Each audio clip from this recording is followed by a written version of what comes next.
We look forward today to the young people of ICCCAD and their network to share about their stories on food security and nutrition, but more importantly, for us to be able to get a sense of how you network and what strategies you use to actually obtain ideas from other young people on this issue of food insecurity. Thank you, Shohail, and we hand it over to you and hope to learn a lot from you today. All right, thank you, Celine. Hi, everyone. I'd like to go over a bit of a housekeeping rules for the session so that we all know that we're on board with the current session, as well as we're able to adhere to some of the aspects. Is my screen visible? Yes, visible. All right, perfect. So some of the things that we would like to keep in touch is the session will be recorded, and as well as the session will be closed rooms so that we can see everyone has their video and as well as audio options and opportunities. But we like to make sure that these are kept closed during the session so that we don't have any bandwidth issues, and as well as we don't get any Zoom bombing issues. And as well as we'd like to mention that the session link is registration only. So once the link that you get, please do not share them with anyone else without the registration prior. As well as if you notice to your bottom, there should be a chat and participants option. We would request that everyone introduce yourselves by your name, organization, the place you're based in the chat so that everyone knows who everyone is for the session. As I've mentioned, please make sure that your video and audio is closed during the session up until that we have an open discussion session during our meeting today. If you notice, the video and audio option is at the bottom right of your Zoom interface. It should, if you're on your desktop or laptop, and if you're on your phone, it should be on the bottom as well. Please also understand that the session will be recorded for record purposes and as well as reporting purposes. So if you have any problems or queries regarding that, please let us know so that we will try and accommodate as best as we can. Do keep in mind the session will have breakout rooms. So during when the breakout room starts, you will be prompted to join a breakout room itself. Please adhere to that. That is the actual meat and bone of the session that we'll be having. Once the breakout room is initiated, you will be invited to join in. The session should last for around 20 minutes, and it will give you warnings prior to the end of the breakout room. That would be all from my end. That being said, I'd like to call on Dr. Haq if he's available. He should be joining in shortly. And today's session, I'd like to give a bit of a preamble before we start. The session is basically on understanding of the requirement of youth in food systems and food security. The idea came about from the 2021 in UN Food Systems Summit, which brought about the bringing together of people who are governmental, who are youth, who are civil society, businesses, indigenous people, and international agencies as well. All stakeholders got together to form the idea that there needs to be a good transformation of the food systems that are currently in place. The summit took place to put a spotlight on the need for food system transformation and serve as a catalyst for the development of national pathways to achieve this transformation. That being said, the process also took into consideration that youth needs to be put on the limelight for better food securities and as well as bringing them to the foray to tackle the challenges that they will have to face in the future. Now, this dialogue is being held by ICCCAD in collaboration with SIF and as well as Club of Rome, and it is a part of the South Asian Regional Resilience Hub. This is going to be taken into accordance with all the other youth consultations that we have done around in this South Asian region to understand what is that the youth are currently facing as current issues, and as well as what are the sort of game-changing options and opportunities that the youth can come up with for systems security issue. With that being said, I'd like to bring upon our first speaker for the session. I understand that Dr. Haq is currently running a little late. So we will be calling him on shortly after our speakers has finished their sessions. So our first speaker will be Joy Chakma. She's the co-founder of Beyond the Hills Initiative. Joy, if you're able to speak. Hello, am I audible? Yes. Okay. So hello everyone and good afternoon. So I am Joy Chakma and I'm one of the co-founding members of Beyond the Hills, which is basically an initiative that promotes Indigenous communities' knowledge among the mainstream communities. So today I will discuss on the topics of Indigenous women role on food security and with the climate change.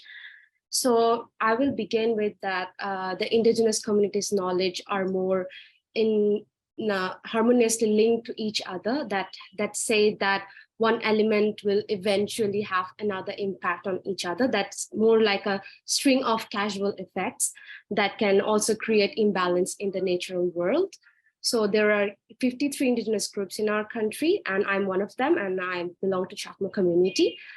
And driven by such experiential knowledge that has been passed down generation to generations, these Indigenous communities have been religiously practicing sustainable nature resource management long before the scientific community came up with the term that nature-based solutions. That we Indigenous communities have this arena of like surviving with nature, not like fighting against the nature, that really defines the way of our life. The changing climate has been led to a greater uncertainty of our communities that solely depend on nature. And there has been increase of extreme weather events, and there has been many shifts of climate conditions that have disrupted this traditional Indigenous systems for food that has left the communities more vulnerable than ever. That as I have proposed that Indigenous women food role on the food security, so I will just emphasize on that. Indigenous women are being the matriarchal or patriarchal society. They are like the primary responsibility bearers in ensuring food and nutrition for their families. And they are the repository of knowledge on native flora and fauna that includes like crops, seeds, and medicinal plants, seasons, weather, and sustainable agriculture and foraging methods. These methods have been constrained with limited access to land, and these communities had little to no choice to adopt non-traditional methods of agriculture, such as intense or repeated farming that can lead to cash crop cultivation that has resulted in the decline of soil fertility and yield of practice. And it has created like domino effect that can be said over dependence on chemical fertilizers, replacement of native crops with hybrid varieties, that increasing use of chemical pesticides to protect these noble varieties of crops such as like hybrid varieties. Indigenous women's knowledge that can be scores of native crop varieties and pest repellent plants that has become obsolete because of this increase of this new development on chemical fertilizers. This increase of chemical pesticides and fertilizers have come like new forms of health issues among the Indigenous communities that can be include like reproductive health related complications that have been predominantly affecting younger Indigenous women. That can be said the complications cannot be solved, the traditional medicines cannot cure, that has been served through the knowledge like generations to generations. There can be said that there have been many knowledges gap, and there has been many challenges also. That there was a thing among the Indigenous communities that say that there was a strictly prohibition by the custom to cultivate on the edges of streams to prevent depletion of water level. That custom that has only the elderly Indigenous women can now recall. And when the cultivable land is made scarce, the yield of crops is in rapid decline, and there has been sustainable foraging of natural resources that is no longer an option. And the viability of Indigenous traditional practices are acclaimed for the conservation of environment and biodiversity of the survival of these communities put to questions by the very knowledge holders. As this year's theme of the Indigenous Day of World Indigenous Peoples, which is on 9th August, that has been celebrated every year, this year's theme was like allowing to recognize and celebrate Indigenous women rich knowledge and indispensable role in preserving and transmitting their traditional knowledge. But a conductive or more like engaging environment is needed where Indigenous women can continue practicing their preserving and transmitting the traditional knowledge to the generations.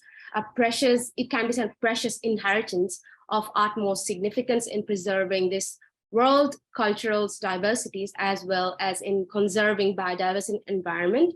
So it can be said that without really protecting or ensuring the rights of Indigenous peoples to their lands, territory, and natural resources, the inherent or ongoing challenges cannot really solved. So it can be said that with the processions or like with the changing climate, there should be a voice of Indigenous people where the Indigenous women can also participate in this kind of situations. So thank you.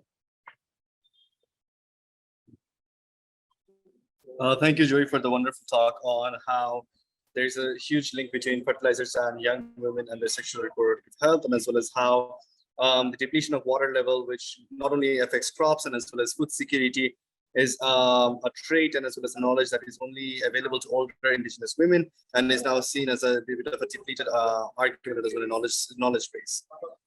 Thank you for your talk.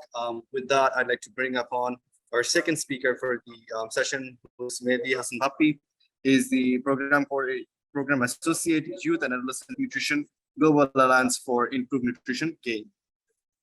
Mehdi bhai, the floor is yours. I think multiple. I'm keeping my video off due to low bandwidth issue. I think it's okay.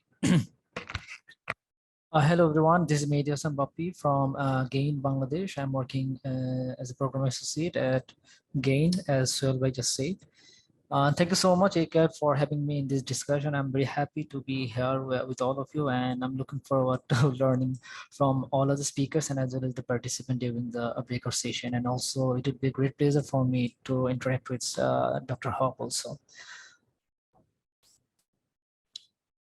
Okay, so yeah, as I'm going to talk about the advocacy issue related to participation of youth in the global, regional, and national arena related to climate change and food system priorities. First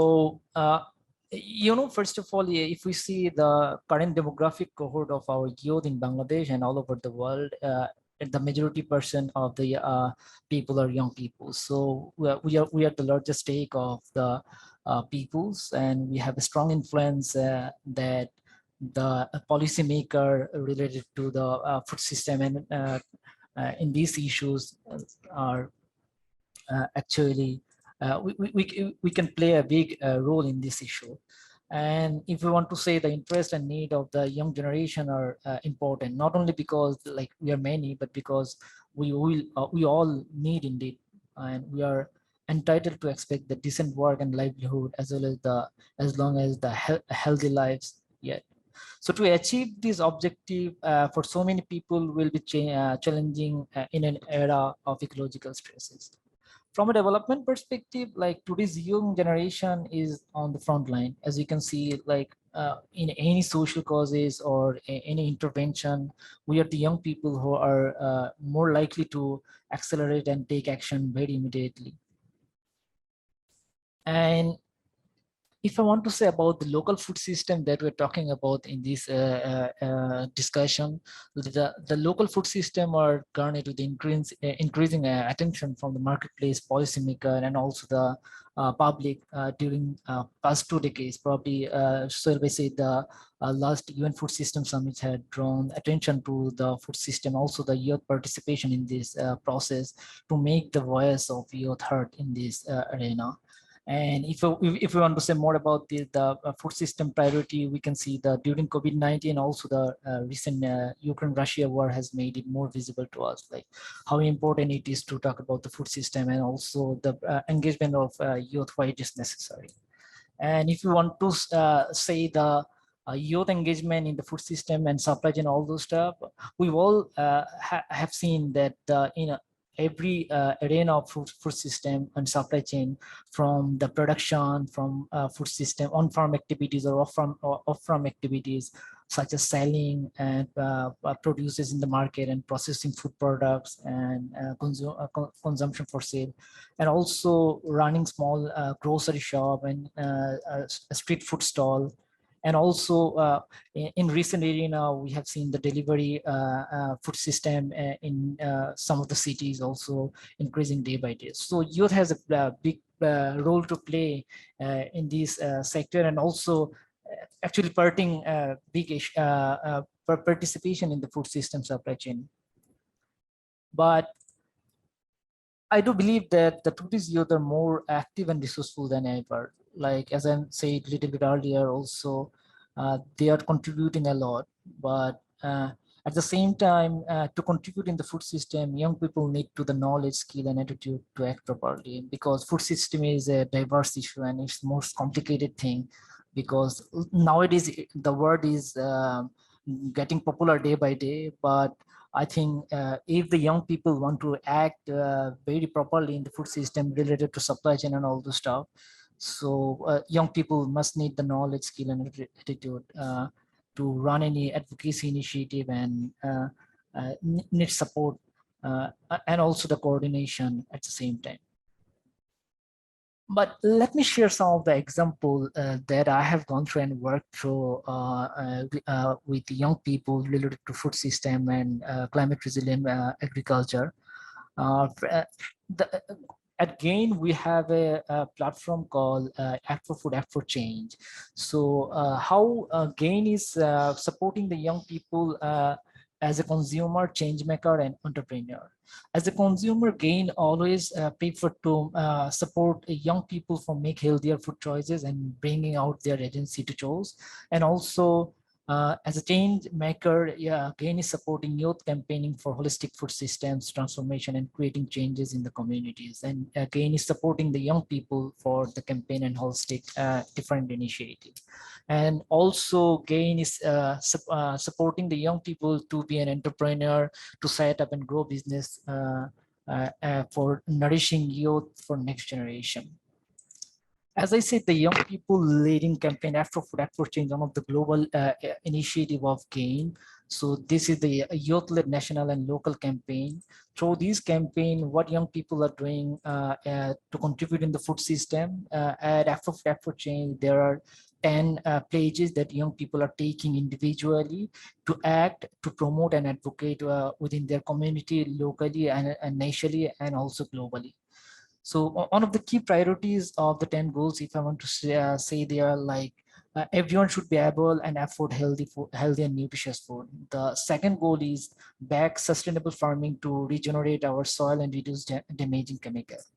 And one of the other goal I want to mention here, like support local grower and food producer with subsidies and tax intensive. So what young people are doing through this campaign and activities, locally led initiative, young people are taking initiative for creating awareness and advocacy with the local and national policymaker to take act.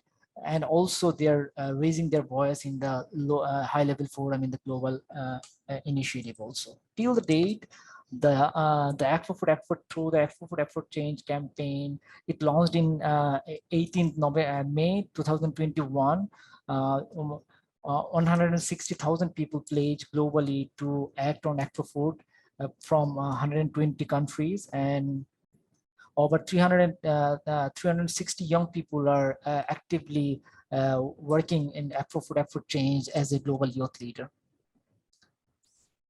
And one another example that I have worked with previously with World Foundation, and I've worked with World Foundation, one of the initiative called the Krishi Morcha, the young people working with Krishi Morcha for advocating and also creating awareness in issues.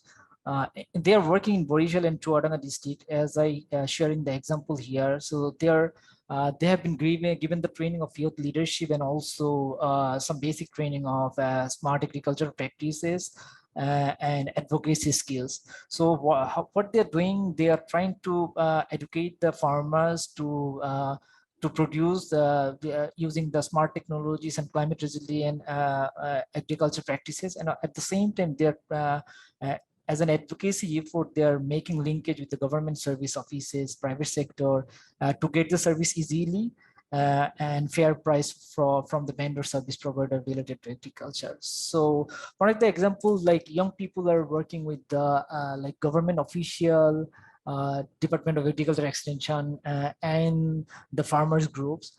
So the farmers are very like not used to visit the government offices very oftenly. So the young people make a linkage to the government official for their easy access on, and also getting the service easily. So I think it's a great example to creating an advocacy effort and also making difference different in the ground level. And for effort change, like youth leaders in the community have been advocating for the policy changes and also to address the barriers and vulnerabilities facing the small holder and family owner firms, like the fisheries and the food businesses. So they are actively working in different countries like Nigeria, Pakistan, India, and also in Ethiopia. But to conclude, if I want to say, like, the young people working in the food system is not that much visible yet, if I want to say, but we need more young people to act on food system, because without the proper food system, without the proper like the food production and all those stuff, our existence will not be the same. So we argue that young people need the space, more space, and also the knowledge and skills to act more actively in the policy advocacy. And we also say that the advocacy for they are taking, we have to appreciate and also bring them the space for the meaningful participation in the global, regional and national arena. And with all the activities, I hope that the future generation and the young people who are actively want to engage in the system will be enhanced day by day. And thanks so much, Shohail, for the opportunity. Over to you. Thank you, Mehdi, for the wonderful presentation on how a multi-stakeholder initiative is basically necessary for having youth more involved in food system security, and as well as why it is necessary to have these collaboration as well as network generation and knowledge generation between the multi-stakeholders, as you've mentioned, so that everyone's opinions and thoughts can be taken into consideration when moving forward. I'd now like to bring upon our third and final speaker prior to our breakout sessions. Marma, who is the CEO of Community Resources Development Center. Are you able to hear me? Yes. Yes, the floor is yours. Okay. Thank you so much, Shohail, and good afternoon to everybody. I'm Marma. Nickname is Abu, and as Shohail introduced, I'm the CEO of Community Resource Development Center. I'm very happy to be here, and it was very nice to listen to the previous two speakers. So I'll be talking about the food security system in Chittagong Hill Tracts. Joy already mentioned some of the points, so I won't be going to those points. So I will first start with the overview, then I'll talk a little bit on the challenges, then the opportunities and prospects, and what can be done. I'll try to be brief. So as you all, I think, know for now, that shifting cultivation has been practiced in Chittagong Hill Tracts for centuries. And cultivation in lowland using plow or plowing cultivation is very recent compared to shifting cultivation. So lowland cultivation is actually less than 20%, and hilly land cultivation or the zoom cultivation is more than 80%. So the intensity of zooming varies with changing conditions of rainfall, topography, accessibility, and density of population. So the common crops of Jum cultivation are paddy, maize, millet, sesame, cucumber, chili, ginger, turmeric, and various other vegetables. So if I talk about the present condition of the Jum cultivation, the land use have tremendously changed. Traditional farming system is in danger for various reasons. Now, you know, mangoes, papaya, banana, and other cash crops have been replaced by the traditional crops. Now, let me talk about some of the challenges that we are facing in Chirong Hill Tracts regarding food security. So land rights is one of the issue, one of the big issue we are having, because of, the land rights issue has not been solved yet. Uh, and another challenge is that most of the land in Chirong Hill Tracts is hilly, and in the hilly landscapes, cultivating in the hilly landscapes is very tough, and the land fertility of the soil is also very low in the hilly lands. So, and also uh, because the population has increased and land is still the same, the amount of land, reduction of fallow period has increased. The fallow period is now it used to be 8 to 10 years, but now it is one year maximum. The and one of the other challenge is that crop production is highly dependent on rainfall. Uh, if it doesn't rain timely when it is needed, when the people of the Chirang Hill Tract starts Jum cultivation, uh, the the production of paddy or other crops, you know, is affected. And because most of the lands are hilly, uh, irrigation facilities there are no irrigation facilities. It is very hard to irrigate the crops, and unavailability of appropriate technologies to address the challenges of water scarcity, and also the soil fertility, infertility of the land. There are very less or no unavailability of appropriate technologies. Then indigenous people, especially youth, are lack of knowledge and skills relating to agriculture in Chirong Hill Tracts, and poor economy and lack of funding also one of the challenges that is prohibiting the indigenous youths to participate in the production.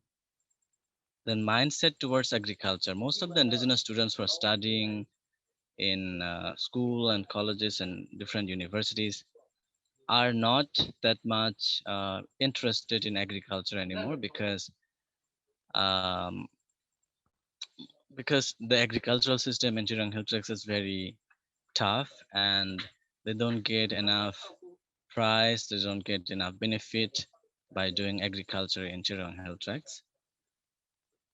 And no effective initiatives by the NGOs and government to address the issues and to promote the traditional farming system of Chittagong Hill Tracts.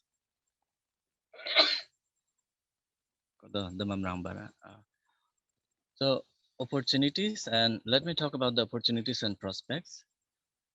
Um, although the land ownership is not, we are having issues with the land ownership, but land is still available, which is one of the prospects and opportunities we can say. Then agricultural loan from bank with low interest. Agricultural, there are government banks like Sonali Bank, then Krishi Bank, who are providing loan for the indigenous farmers with low interest. But there is also issue with the land rights. You have to show all the documents if you want to get the loan. Then increasing number of educated youths can be considered as one of the prospects of in this process. Um, Indigenous students are being aware of the issues, but because they are being educated, but they are not being actively involved in the process because of the lack of opportunities and knowledge and skill. And also improvement of transportation system. Transportation system has improved, which is helping the farmers to um, send the to bring the products to the market and sell them. Then there is online market, or there are also indigenous, uh, you know, and entrepreneurs who are taking the crops, who are taking the vegetables and other um, agricultural productions to Dhaka and Chattogram to sell them. But if we can, create a platform where the indigenous youths of Chittagong Hill Tracts can participate easily, can have access easily, then I think they will be more interested to be actively involved in the agricultural system, agricultural production system. So what can be done to encourage the youths? Obviously, we need to arrange workshops and different kinds of programs that will provide necessary knowledge and information to the indigenous youths so that they willingly participate in the agricultural production and be reliant. Then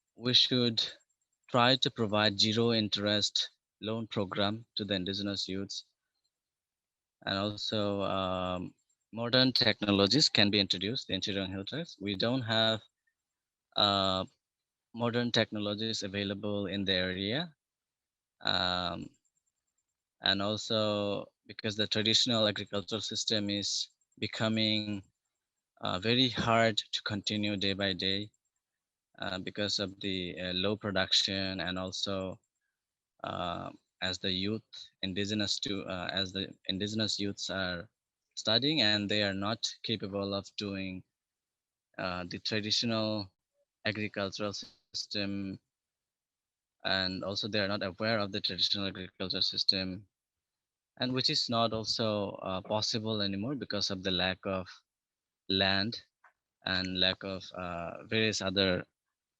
um, uh, knowledge and skills. And we should have a monitoring system and guidance, guide the indigenous youths uh, if they, if they do cultivation, and also if they run a project. Throughout the project time, they should be monitored and they should be provided guidance through different organizations. It can be from different organizations and uh, government. And also, if we want to encourage the indigenous youths, I think we need to create jobs relating to agriculture, and the jobs and also the work should be contextualized so that they are comfortable to participate and also uh, move forward in the uh, process. So that's all for now. I think, yeah, that's all for now. Thank you so much, everyone, for listening. Thank you so much, Marma, for the wonderful presentation, wonderful talk on why it is necessary to have youth involved in employment, and as well as understanding the disparities that persist in hill tracts areas, and as well as the land rights issues that we face. I'd like to bring everyone's attention to my slide that I'll present for a second. So we will be going into, is my screen visible? Yes, visible. Yeah. Right, perfect. So we will now be going into a breakout session. The breakout session will be about majorly 3 questions that we'd like to get the youth or the participants' voices in about. First one would be what are the aspirations of youth in resilient for local food systems, the challenges and opportunities that we talked about in the current scenario. There is a few challenges and obviously there are a few opportunities that the youth can avail to. We'd like to talk about those, and then following from there, we'd like to talk about what are the success stories or good practices that we can learn from each other, since this is also knowledge sharing and as well as knowledge exchange platform that we'd like to create for the youth. We'd like to understand that what are the possible good stories or good practices that you have seen in your area being conducted, or in one of your projects or in one of your reading materials. And then the final bit is how can youth be encouraged to be more involved to make resilient food systems. So one of the major problems or aspects that we have realized in our country is that generally people or youth do not seem to have an encouragement towards addressing or researching in better food systems and as well as agricultural practices in our country. And we'd like to have this addressed by how can we encourage the youth, or how can we make it a little more lucrative for them. So that being said, you will be prompted to be taken into a breakout room. The session will be for 20 minutes over there. And from then on, we'd like to bring everyone back in and we will have a bit of a discussion from there. Habib, could you please open the breakout rooms? Okay, just wait a moment.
সবাইকে দিতে পারতেছো হাবিব?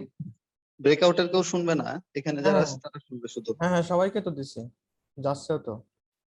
কে দিছে? আমি দিছি। মানে select করে দিছিলা? হ্যাঁ সিলেক্ট করে দিছিলাম। আমাকেও দিচ্ছিলা যে? হ্যাঁ আপনিও চলে গেছেন। আমাকেও দিচ্ছিলা যে দেখলাম। মানে সবাই তো যাবে না? হ্যাঁ সবাই যাবে, যাচ্ছে তো, কোহোস্ট গুলো যাচ্ছে। আচ্ছা ঠিক আছে, অ্যাসাইন করছিলা না? হ্যাঁ অ্যাসাইন করছিলাম। আচ্ছা ঠিক আছে।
এখানে আরো কয়েকজন যে এখনো আছে দেখা যায়।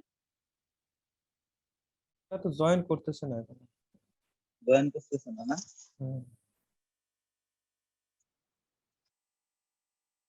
আপনাদের যাদের একটু পপ আপ আসতেছে কাইন্ডলি একটু ওকে করে একসেপ্ট করেন ব্রেকআউট রুমে অ্যাসাইন করার জন্য, নাহলে আপনাদের যেতে পারবেন না ব্রেকআউট রুমে।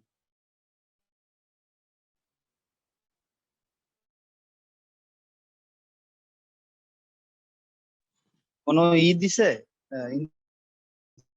ইনস্ট্রাকশন দেওয়া আছে কে কোন রুমে যাবে নাকি হ্যাঁ, র্যান্ডম? তিনজনকে এক্সপেকটেশন দিয়েছিল, আমি ওই অনুযায়ী করে দিছি। তিনজনকে বলে দিছিল যে দুইজন এক রুমে যাবে আর আরেকজন আরেক রুমে যাবে, ওই অনুযায়ী আমি করে দিছি। বাট বাকিরা এখন যে কোনো হ্যাঁ, জায়গায় যাবে তাই তো? এখন যেমন আমি দেখতেছি ফাঁকা আসছে কে কে। আচ্ছা সারা নিজেও তো দেখতেছি আছে, সারা কি আছে, মাদিহা আছে, জিন তানাকা, এরা, এদেরকে তো বলা বলা আছে কে কোন রুমে যাবে? এদেরকে বলা নাই ভাই।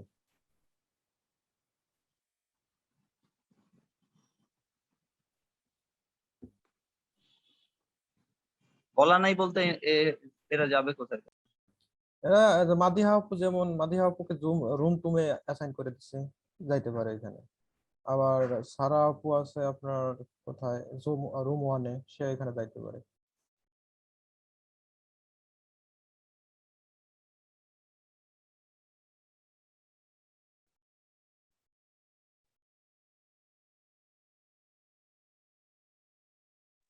আচ্ছা ঠিক আছে, সমস্যা নাই।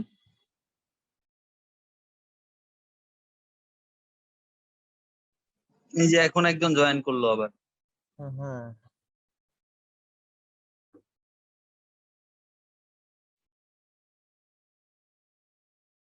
এদেরকে অ্যাসাইন করে দে।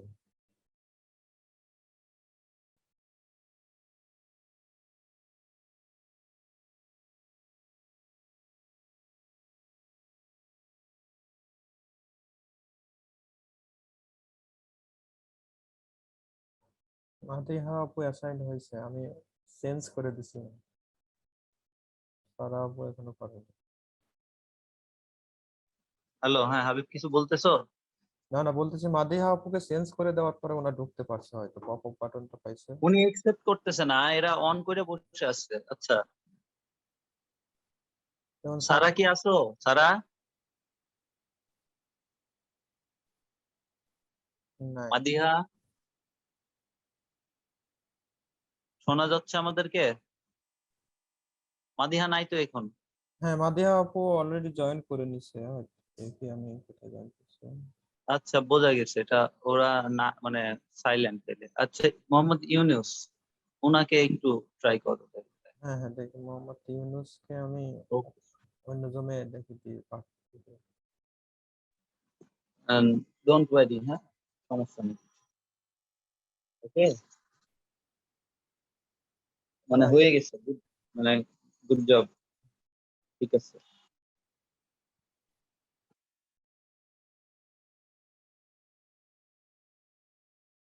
মোহাম্মদ ইউনুস হয়তো দেখতে পাচ্ছে না। মেবি মেবি ওইটা করে আর ওরা আহ, দূরে গেছে এরকম। হুম। কতক্ষণের, কয় মিনিটের দিতে বলছে? 20 মিনিট, 20 মিনিট। কয় মিনিটের? 20 মিনিট। 20 মিনিট? হ্যাঁ। 20 মিনিট টাইম সেট করে দিছো? হ্যাঁ, টাইম সেট করে দিচ্ছে, আর 12 মিনিট আছে, 12 মিনিট 40 সেকেন্ড।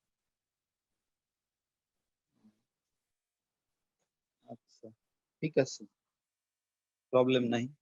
ওকে, ওকে ভাই। আর ওরা বললেই অফ করে দিও দরকার হলে। হুম।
Okay. That was a wonderful session in our group 2. Thank you for the very good discussive breakout session that we had. Let's wait a few seconds. I think some of us has dropped out during the call. And as well as we would like to have a bit of a feedback from each of the breakout groups. I was in session 2, to say breakout group 2. So I would hope that breakout group 1 has someone designated to give the feedback from the session. Anyone from group 1?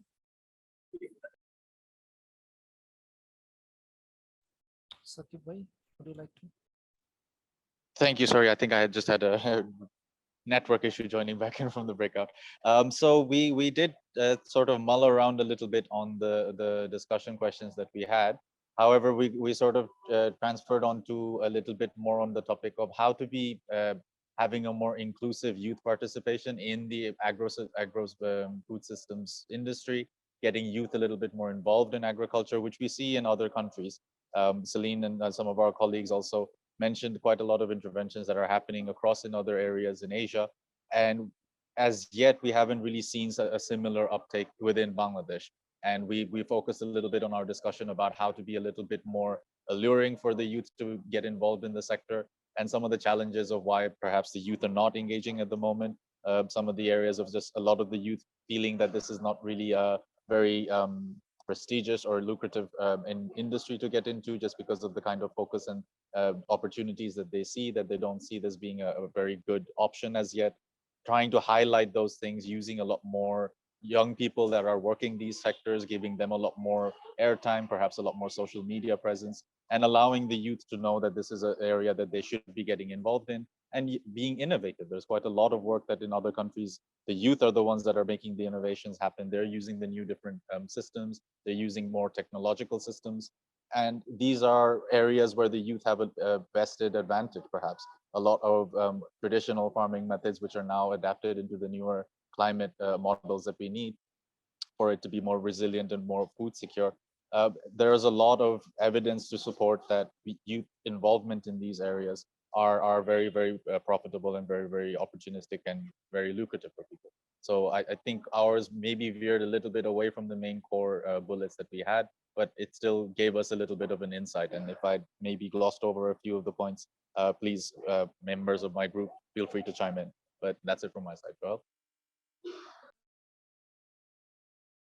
All right, thank you, Sakiba, for the wonderful feedback. If anyone else from group 1 would like to chime in, now is your time to do so.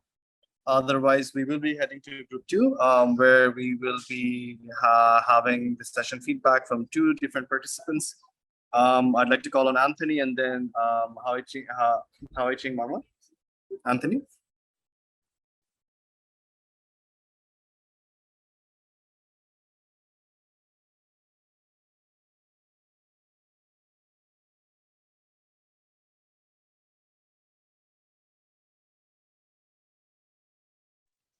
Is Anthony here? I don't think so. Would you like No, to go no, ahead and he's then here. maybe you can. Sorry, they wouldn't let me unmute myself. I just had to. Please go ahead. I'm here.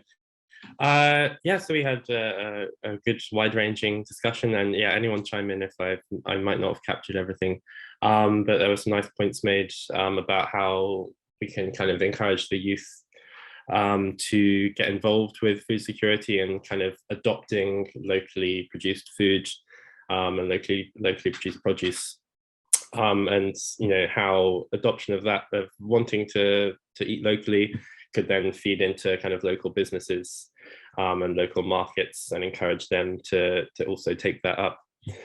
And also kind of had some nice contrasts between kind of the situation in Bangladesh that Sinyat raised and the kind of different perspectives from the UK in terms of how much food can actually be produced locally, and can all kind of all food needs be met by local production, or so in the case of Bangladesh, probably yes. In the case of the UK, maybe not so much, and how that kind of feeds back into that desire to eat locally. I think that was kind of everything that I kind of picked up on. Is there anything I missed? Anyone else want to chime in? Thank you, Anthony. Marwa, if you'd like to chime in. Okay, yes, let me share something more. So one of the most discussed points in our group room 2 was eating local food so that carbon footprint decrease.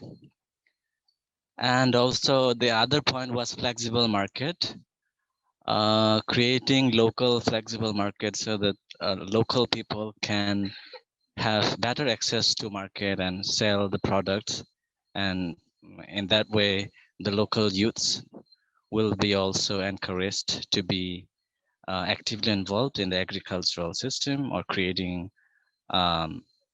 resilient food chain. So one of our participants talked about the initiatives of agriculture related initiatives should be contextualized because it varies from places to places. So I just wanted to add on that. I couldn't do that in the room because we didn't have time. So I just want to add that if we want to encourage the youths, I think it would be better if we could show them the examples that we already have.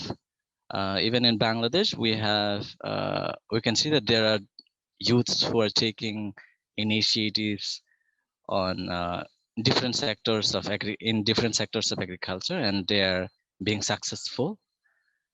And if I want to talk about in Chirong Hill Tracts, I myself have a garden. I have planted 1,000 plants this year, plants. And also we're planning to engage youths in the agricultural activities, like as you already know about the Jum cultivation. Because of the Jum cultivation and other kinds of land grabbing activities and deforestation, there are no the native species has decreased a lot, and which is causing landslide and also water scarcity. So what we're planning to do is we want to we already have a plan to start a movement to plant trees to bring back the forest with the native species. What the plan is that we want to plant the trees surrounding in the boundary line of the Jum cultivation or any other crops that the local farmer produce, because they won't be willing to plant all the native species in all the areas of their land, because they need to survive, they need money, and that's why they need to produce the cash crops. So what we're planning is to plant the trees in the boundary line, and also relating to that, we want to we're planning to encourage youths by engaging them in producing organic fertilizers like vermicompost and other organic fertilizers, and also doing nursery and poultry farming and different other kinds of farming. And we want to relate this to the tree plantation movement so that it works, because voluntarism will not work at a time, because there are more and more youths who are being educated, who are graduating from universities but not getting jobs. But if we create jobs, if we have a step-by-step plan to involve the youths and also follow up them, I think youths will be interested in agricultural sector. That's all from my side. Thank you, everyone.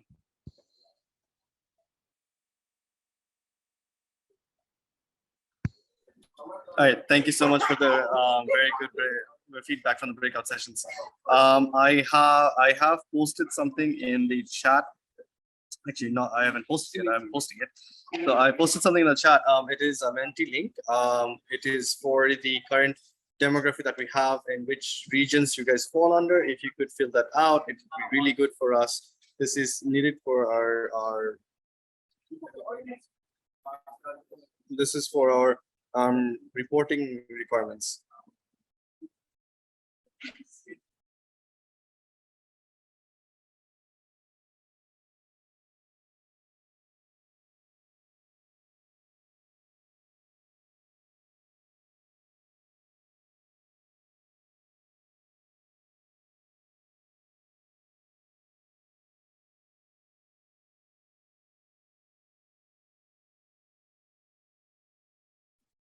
All right. While everyone is basically going through the Menti, and please fill that out. It is in the link. The link has been given in the chat. It would be really helpful for us if you could fill it out. Now I'd like to bring in Saqib Haq to give the closing remarks to the session. Thank you, Shohail. Unfortunately, Dr. Haq has been engaged with his previous appointment, which is running late, so he's not able to join us today. But thank you so much for all of you joining today and participating. And we did have a little bit of a discussion. I was hoping, because it's young people, we'd get quite a lot more talkative members in the breakout groups. But I think, as we work on this topic a little bit more and people get a little bit more familiarized and interested in some of the activities that are happening, hopefully we get a little bit more lively discussions in our future sessions. So as Shohail mentioned, this has been something that we've been initiating with some of our partners, and we don't see this as the end of the conversation today, rather the beginning. And we would encourage you and any of your colleagues and counterparts, if they are interested in learning more about these topics, finding out about some ways that they can engage, maybe talk a little bit about some of their activities that they're initiating. These are exactly the type of messages that we would be liking, just to see how we can have a lot more inclusive participation from youth, how we can be a little bit more climate resilient in our food systems, how we can think in the longer term about the areas that we are able to engage in collectively, not just working in silos, as some of our colleagues have mentioned today, but really learning and building on some of the work that everybody's doing and being able to assist and help wherever we can. So again, this is really the beginning of the conversation. My colleague, after this session, will be sending out an email to all of you with some of our reports and activities that we've been doing.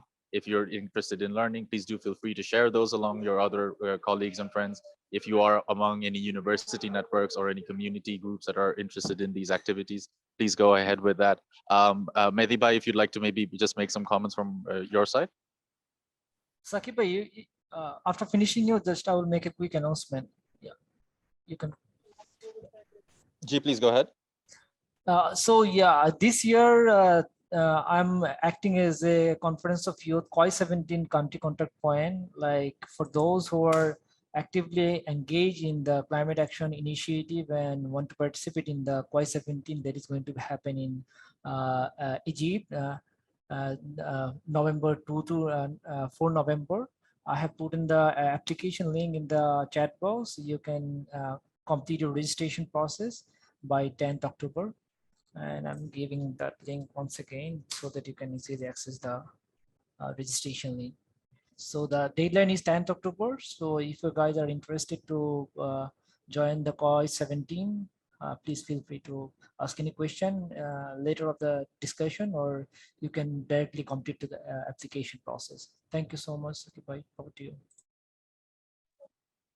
Thank you, Mehdi. And that really segues very nicely into one of the things that I was going to mention, that at COP27, which is going to happen directly after COI 17, is where we will also be hosting a few more regional dialogues such as this with the partners that we've mentioned from our organizations here. So one of the things that we are expecting to do there is to launch what we're calling the Youth Resilience Hub on Food System Security. And that really is a global sort of initiative that our partners are interested in, sort of harnessing all the different activities that youth are doing. As we mentioned, there are quite a lot of areas in different countries, particularly in Asia and Africa, where the youth are the innovators. They're getting involved in food systems and agro businesses and water sector, and they're bringing in the technological advancements. They're bringing in the climate resiliency, and they're really piloting at a small scale right now, but looking at collaborations, looking at synergies, and trying to build on these work. So again, that would be an initiative that I would encourage everybody, if you're interested in these areas, just to join those platforms, join these types of discussions, please do give your feedback, do give your comments. Thank you to those of you that have shared your links about your organizations and activities that you're doing. We've caught them in the chat, and then hopefully we'll be able to follow up and liaise with you after these sessions. And again, please do look out for some of our future discussions and dialogues happening, and hope to hear from all of you soon. Celine, would you like to have any last words from the Resilience Hub? No, you will receive a rapporteur form from my colleague Maliha, and we hope to get your key messages to COP27 on that form. Thank you, Saqib. Thank you, Shohail. Great session.